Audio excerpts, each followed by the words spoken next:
नमस्कार, मैं डॉक्टर हेमंत शर्मा आज आपको सार्कोइडोसिस नाम की बीमारी के बारे में बताने जा रहा हूं।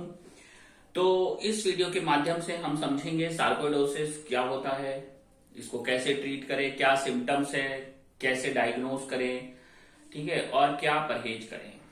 तो अगर आपको भी सार्कोइडोसिस है तो व्हाट्सएप नंबर मेरा डिस्क्रिप्शन में है, कृपया डायरेक्ट कॉल ना करें। हर बार एक ही रिक्वेस्ट है। चलो स्टार्ट करते हैं। सार्कोइडोसिस मतलब मल्टी सिस्टम मतलब बहुत सारे ऑर्गन्स का इन्वॉल्व होना। तो and causes multi systemic inflammatory condition. Inflammation मतलब सूजन आना, बहुत सारे ऑर्गन्स में सूजन आना। अब जाना जाए कि मोस्ट कॉमन ऑर्गन जो कि सार्कोइडोसिस में इन्वॉल्व होता है वो क्या है? लंग्स, फेफड़ा, ठीक है, लंग्स इन्वॉल्व होता है। उसके अलावा स्किन, चमड़ी इन्वॉल्व हो सकती है, लिम्फ नोड्स इन्वॉल्व हो सकते हैं, लीवर, आइज, ठीक है। तो इन ऑर्गन्स को ये इन्वॉल्व कर लेता है सार्कोइडोसिस, ठीक है। अब सार्कोइडोसिस में क्या होगा जब हम वैसे तो जनरली असिम्टोमेटिक होता है, इसका कोई सिम्टम नहीं है, कोई सिम्टम्स आते नहीं है, पर फिर भी कुछ केसेस में इसमें सिम्टम्स आते हैं, जैसे फीवर हो सकता है, थकान हो सकती है, जॉइंट पेन हो सकता है, उल्टी जैसा मन कर सकता है, ठीक है। पर कुछ स्पेसिफिक केस में अलग सिम्टम्स भी आते हैं, जैसे खांसी होना, सांस फूलना, थोड़ा सा चेस्ट पेन। स्किन का सिम्टम की अगर हम बात करें तो स्किन में होता है लूपस बर्नियो, नेक जो नोज है, नोज के नीचे रेडिशनेस, चिक्स पे रेड, ठीक है, रैशेस टाइप डेवलप होता है, लूपस बर्नियो ये होता है इसमें सार्कोइडोसिस में। स्किन इन्वॉल्वमेंट, जब आंखों का इन्वॉल्वमेंट होता है तो एंटीरियर यूवियाइटिस हो सकता है, तो ऑप्थल्मा से भी कंसल्ट कर सकते हैं। पर यह है ऑटो इम्यून, एक तरीके से मल्टी सिस्टेमिक इंफ्लामेटरी जो मैंने बताया है। इसमें नॉन सिजेटिंग ग्रेनुलोमास होने लगते हैं। नॉन सिजेटिंग ग्रेनुलोमास सूजन का इकट्ठा होना, ठीक है। अब बात करें कि इसको हम कैसे पहचाने, तो देखिए सार्कोइडोसिस जानने के लिए क्लिनिकल हिस्ट्री पेशेंट का बहुत जरूरी है। स्किन रैश क्या है, कोई लंग्स के सिम्टम्स तो नहीं है, तो चेस्ट एक्सरे करके देखें, ठीक है। आंखों में ड्राइनेस तो नहीं है, आंखों से पानी ज्यादा तो नहीं आ रहा, धूप में निकलने से डर तो नहीं लग रहा, फोटोफोबिया तो नहीं है, ठीक है, स्किन रैशेस वगैरह तो नहीं है, जैसे मैंने बताया लूपस बर्नियो, ठीक है, स्किन इन्वॉल्वमेंट तो नहीं है। तो thorough examination, clinical examination must है सार्कोइडोसिस में। सार्कोइडोसिस के अंदर हाइपर विटामिनोसिस डी होता है, विटामिन लेवल बढ़ जाता है, कैल्शियम लेवल बढ़ जाता है, हाइपर कैल्सीमिया ब्लड में, यूरिन में कैल्शियम लेवल एक्सक्रीट ज्यादा होने लगता है, इंटेस्टाइन से एब्सॉर्ब ज्यादा होने लगता है। तो ये सार्कोइडोसिस में हम देख सकते हैं। उसके अलावा ईसीजी में शॉर्ट क्यूटी इंटरवल हमें दिखेगी हाइपर कैल्सीमिया की वजह से, ठीक है।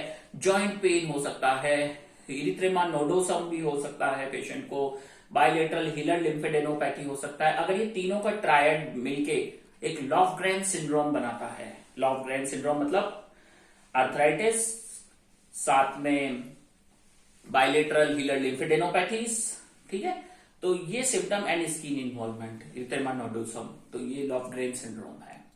अब बात करें सार्कोइडोसिस को और कैसे डायग्नोस करें, कैसे पहचानें, तो चेस्ट एक्सरे करके देखें तो वहां पे आपको बायलेटरल हिलर लिम्फेडेनोपैथी मिलेगा, right healer lymphadenopathy, left healer lymphadenopathy, ठीक है, ये मिलेगा।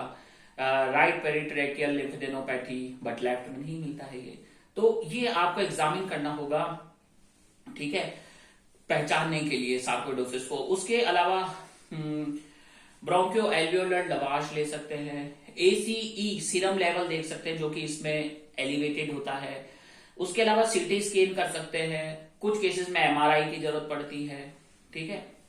पेट सीटी भी किया जा सकता है लिम्फ नोड्स को रूल आउट करने के लिए बॉडी में और कहां कहां इन्वॉल्वमेंट है मल्टी ऑर्गन का। अब हम बात करें सार्कोइडोसिस का, बायोप्सी भी होता है, लीवर फंक्शन देख सकते हैं, कहीं लीवर में कोई इन्वॉल्वमेंट तो नहीं है, लीवर सिरोसिस भी हो जाता है सार्कोइडोसिस की वजह से, है ना। उसके अलावा मल्टीपल ऑर्गन्स को देखने के लिए हम एमआरआई सीटी करा सकते हैं। अब मैं आपको बताता हूं कि अगर पूछे कि सार्कोइडोसिस का कोई गोल्ड स्टैंडर्ड टेस्ट या कोई एक यूनिक टेस्ट बताएं जिससे हमें पता चल जाए सार्कोइडोसिस है, तो देखो इसका कोई गोल्ड स्टैंडर्ड या कोई ऐसा यूनिक स्पेसिफिक टेस्ट नहीं होता सार्कोइडोसिस जानने के लिए। सार्कोइडोसिस को जानने के लिए मल्टीपल टेस्ट और क्लिनिकल हिस्ट्री मस्ट है।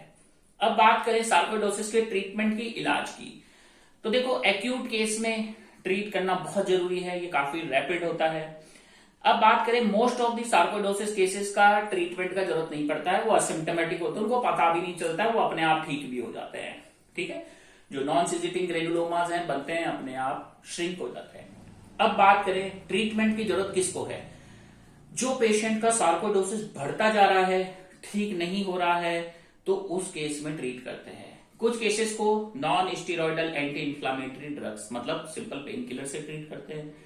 कुछ केसेस में हम कॉर्टिकोस्टेरॉइड्स प्रोवाइड कर सकते हैं पेशेंट को, मैथोट्रेक्सेट दे सकते हैं, इन्फ्लेक्सिमाब दे सकते हैं।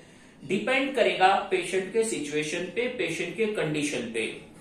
जिन केसेस में प्रेडनिसोलोन, मैथोट्रेक्सेट वगैरह फेल हो जाते हैं, उन केसेस में इन्फ्लेक्सिमाब पे आएंगे।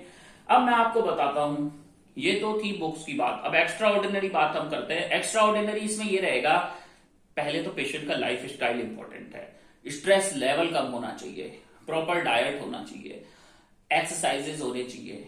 ठीक है, उसके अलावा न्यूट्रिशन सपोर्ट होना चाहिए। जब ये सारी चीजों का कॉम्बिनेशन मिलेगा, और very very important education about this disease. जब आप किसी बीमारी से सफर करते हैं और उसका आपको नॉलेज नहीं है, वो मोस्ट डेंजर है। तो सबसे पहले एजुकेशन, आपकी बीमारी के बारे में आपको पता होना चाहिए, ये इंपॉर्टेंट है। क्या है, क्यों हो रहा है, कैसे ठीक होगा, कितना टाइम लगेगा, ठीक है, क्या प्रोग्नोसिस हो सकता है, तो ये डिपेंड करता है। तो मोस्ट ऑफ द केसेस में कई बार ये 2 इयर्स में ही ठीक हो जाता है, कुछ केसेस में इसके रिलैप्स भी होते हैं। और पहली चीज, सेल्फ मेडिकेशन कभी भी इंडिकेटेड नहीं रहा है। ठीक है, ऑलवेज एक्सपर्ट का ओपिनियन लें। लास्ट में थैंक यू, धन्यवाद, गुड बाय। वीडियो अच्छा लगा लाइक करें, चैनल पे नए हैं सब्सक्राइब कर लें। धन्यवाद।